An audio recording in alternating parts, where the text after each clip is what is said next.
Introducing the all-new 2014 Jeep Cherokee, a vehicle loaded with style, on-road and off-road capability, and a reputation as one of the best in the segment. Welcome back to Everyman Driver. I'm Dave Erickson. So glad you're watching.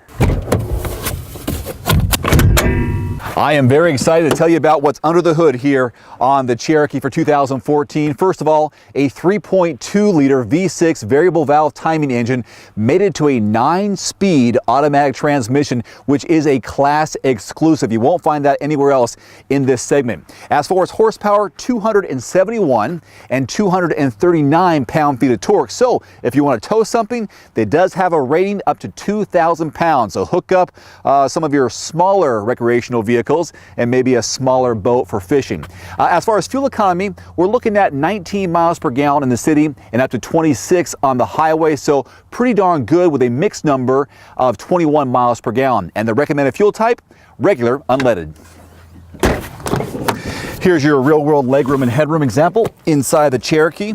And, remember, it's a midsize, but there seems to be plenty of room for someone my size who's 5'11". I have no problem with that. Here's my position as a driver, and my knees are really close to touching the back, but there is a little bit of an indent, so that's not a problem. Headroom is amazing. This by far exceeds my expectations in terms of headroom back here for someone my size. Just imagine if you had someone who was, I'd say 6'3", 6'4", they'd still have plenty of room back here. So incredible when it comes to headroom. A little bit tight on the legroom or knee room, but I think that's adjustable to some degree. The seating surfaces are nice. Not leather, but comfortable, especially in the climate that we're having right now here in the inland Northwest, North Idaho, Eastern Washington. There are 4 blank handles all the way around. There is no sliding sunroof on my tester, but I know that is an option for people. There is a compartment behind the driver if you want to store some things, but not behind the passenger seat, which is kind of odd. Otherwise, pretty comfortable place to be for a midsize SUV. There's really just one way to open the lift gate of the 2014 Jeep Cherokee Latitude 4x4, which is my trim level, and that is to unlock the vehicle. There's no button inside the vehicle to the left of the driver or here on the key fob, at least not my key fob. So once it's unlocked, just press the button and up comes your lift gate. Inside, you've got a tremendous amount of space. Behind this back row, 24.6 cubic feet of volume. Plenty of space for groceries, luggage, golf clubs, and so on.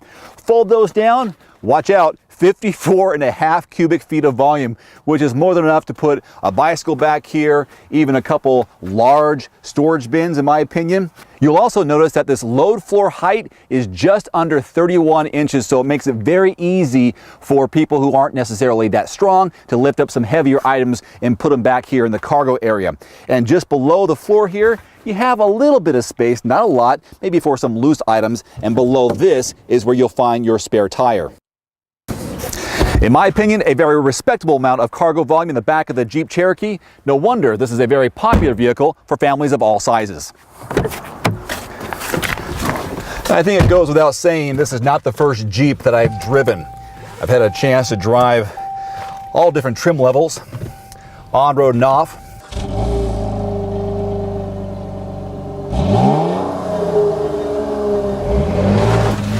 I gotta tell you, there's a great consistency with the ride and handling with one of these vehicles.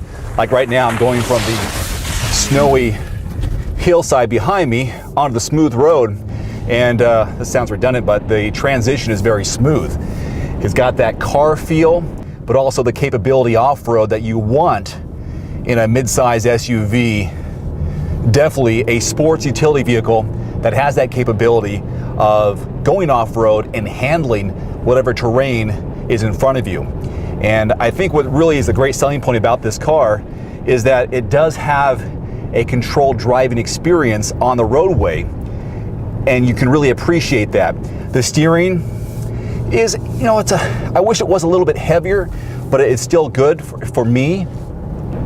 Cornering is amazing because you can tell that all 4 wheels are in unison. They're working together.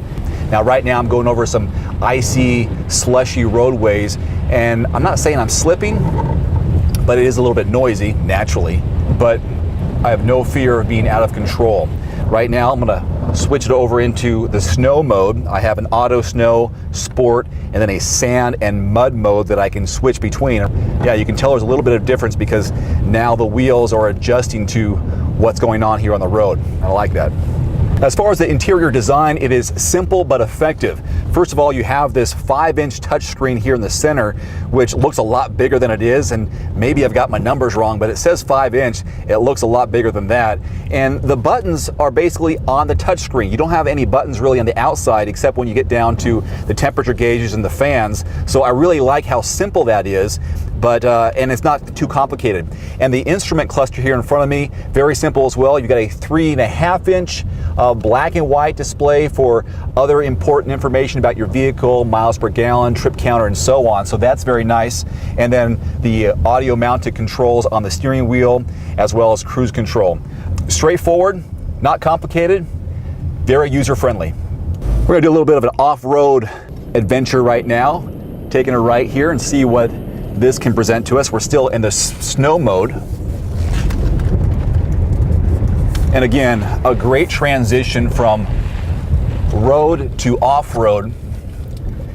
And I know how bumpy this road is, and the suspension is working really, really well. I don't feel all these bumps. I'm not saying it's floating, but it's really doing a good job.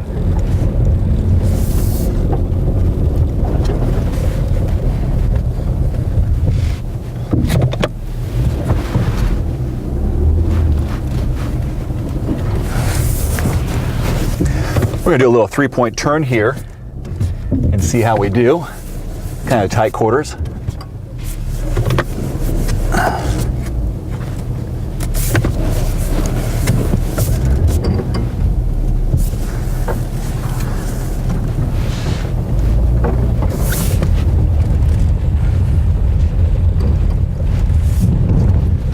There we go, now we're talking. Getting a little snowy, a little dirty, a little muddy. All right. Watch now as we make that transition from snowy off-road to pavement on-road, and it's going to be very seamless. Look at that. Wow, that was great. That was very smooth, wasn't it? That's what I'm talking about. This is a great car. The beginning MSRP here in the 2014 Jeep Cherokee Latitude 4x4 is $26,495. My tester also has a few optional features on it, so what you see right here is still under $31,000. I want to thank my friends over at Dave Smith in Kellogg, Idaho, the world's largest Dodge Chrysler Jeep dealer, for loaning us the vehicle. Please visit them at davesmith.com. In my opinion, a Jeep is always a good investment, whether you intend to take it on-road or off. Either way, it's worth a look and a test drive. Until next time, I'm Dave Erickson with Everyman Driver. Thanks for watching.